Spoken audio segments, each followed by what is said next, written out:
Anda kembali bersama Liputan 6 Daerah Jawa Timur. Saudara, tim patroli Satsamapta Polrestabes Surabaya meringkus 6 remaja yang membawa senjata tajam yang diduga akan digunakan untuk tawuran dengan geng atau kelompok lain. Aksi tawuran dipicu saling ejek dan saling hujat antar anggota geng di media sosial. Sempat terjadi aksi kejar-kejaran antara polisi dengan para pelaku yang berusaha kabur usai kepergok petugas pada Selasa dini hari menjelang subuh. Tim Respati Patroli Satsamapta Polrestabes Surabaya akhirnya meringkus 6 remaja. Diduga akan tawuran dengan geng atau kelompok lain. Mereka kedapatan membawa senjata tajam dan beragam senjata untuk tawuran lainnya. Hasil penyelidikan, aksi tawuran dipicu saling ejek dan saling hujat antar anggota kelompok atau geng di media sosial. Sehingga mereka akhirnya emosi dan janjian ketemu untuk tawuran di Jalan Rangka, Surabaya. Pada dasarnya tim Respati itu bukan bangga menangkap anak-anak, itu bukan bangga, betulnya kesedihan tersendiri. Mengapa demikian? Karena kontrol dari orang tua saya kira kurang, atau mungkin kontrol sosial. Itu yang perlu kami himbau. Mari kita peduli pada anak-anak kita yang anak-anak salah asuhan tersebut, bagaimana mendidik mereka. Jadi untuk Polri pada dasarnya kan melaksanakan pencegahan, jangan sampai terjadi tawuran dan sebagainya. Dan kalau itu sering terjadi, berarti perlu kita lihat peran dari masyarakat, peran dari orang tua sangat menentukan sekali. Sejak bulan Januari hingga bulan Mei 2024, total ada 31 remaja diringkus oleh polisi karena terlibat tawuran antar geng. Mereka kedapatan membawa senjata tajam atau beragam senjata lainnya yang digunakan untuk tawuran. Selamat Riyadi melaporkan dari Surabaya. Saudara, sebuah sepeda motor tak bertuan ditemukan warga di tengah area kebun tebu di Jember. Diduga motor jenis Matic itu adalah hasil curian yang disembunyikan oleh pelaku sebab bagian kunci kontaknya sudah dirusak. Area kebun tebu di Desa Pondok Dalam, Kecamatan Semboro, Jember, Minggu siang dibadati warga menyusul temuan sebuah motor di lokasi. Motor jenis Matic itu ditemukan bersandar di pohon dan ditutupi oleh semak-semak. Motor tak bertuan ini diduga adalah hasil curian, sebab bagian kunci kontaknya sudah dirusak. Diduga pelaku sengaja menyembunyikan barang curiannya, menunggu kondisi aman sebelum dijual ke penadah. Polisi yang dihubungi warga kemudian mengamankan motor tersebut ke kantor polisi.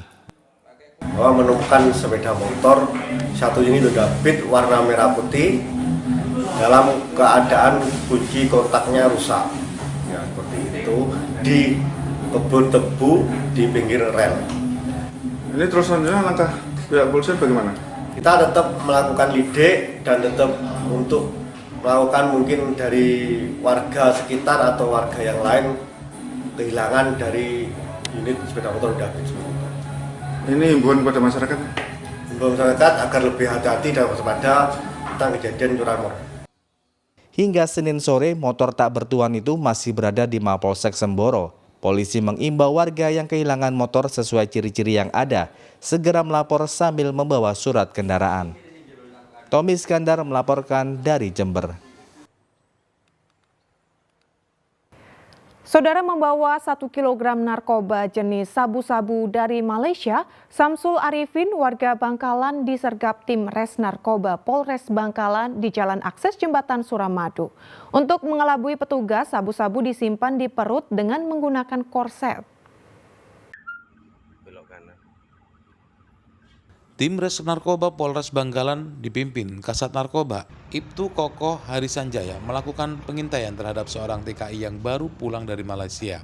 Saat target memasuki wilayah Madura di akses jalan Jembatan Suramadu, polisi langsung menyergap pelaku yang mengendarai mobil. Saat digeledah ditemukan 1 kg sabu-sabu yang dibungkus dalam 2 kantong plastik. Kepada petugas, tersangka Samsul Arifin warga Tanjung Bumi Bangkalan ini mengaku membawa 1 kg sabu-sabu dari Malaysia melalui jalur laut.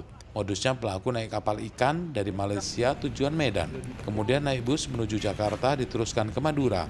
Namun saat memasuki wilayah Bangkalan, aksi tersangka berhasil diketahui tim Res Narkoba Polres Bangkalan.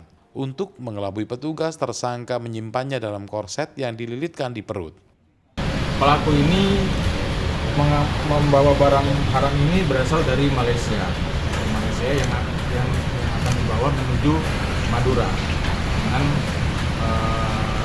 berat kurang lebih 1.000 gram sabu-sabu. Kalau ditotalkan biaya ini kurang lebih 1 miliar kalau dijual. Lewat darat itu nyimpannya gimana? Lewat darat disimpan menggunakan korset ya, korset ini, dan dari Malaysia dia menggunakan kapal ikan menuju ke Medan. Dari Medan terus ke Jakarta langsung menuju ke Surabaya. Tersangka dijerat dengan Undang-Undang Nomor 35 Tahun 2009 tentang narkotika dengan ancaman hukuman minimal 6 tahun penjara. Salina Wali melaporkan dari Bangkalan. Kambing jenis Etawa menjadi favorit hewan kurban di Jombang. Informasi selengkapnya akan kami sajikan usai jeda berikut ini.